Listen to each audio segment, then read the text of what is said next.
ulisema kwamba umeshukisha bei ya mbolea kutoka 7,500 mpaka 3,500.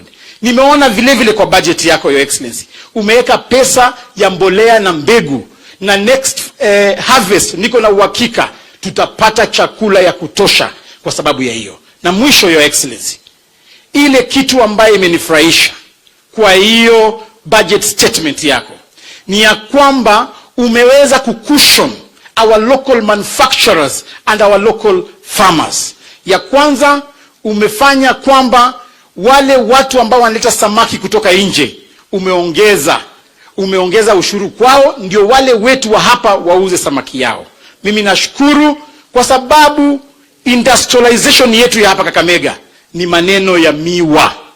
Kwa hiyo budget statement, na ni vizuri wananchi wa Kakamega wajue president ametupangia maneno kwa maneno ya miwa. Ameongeza ushuru kwa wale watu wanatoa miwa sukari nje, ndio local factories zetu hapa ziweze fanya kazi vizuri. And thank you so much, Your Excellency. Mimi nakuomba kwa niaba ya watu wa Kakamega, tuko na factory yetu ya Mumias. Najua tumekuomba sana sana. Hii factory ya Mumias, story imekuwa mingi kabisa.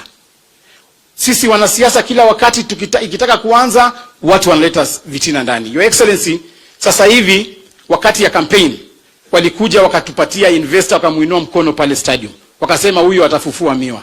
Mpaka sasa hivi, Your Excellency, Mumias haifanyi kazi. Mimi ningependa kukuomba, chukua nafasi, fanya chochote ambacho unaweza fanya. Usiconsult hata sisi waheshimiwa, kwa sababu sisi ndio tunaleta siasa kwa hii Mumias. Do what you can. Mumias Sugar ikianza kufanya kazi, watu wetu watapata ajira ya kutosha. Mimi nakuomba tu hiyo.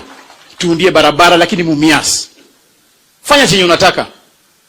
Tafadhali. Hatutaki story sasa. Tunataka tuone Mumias ikifanya kazi.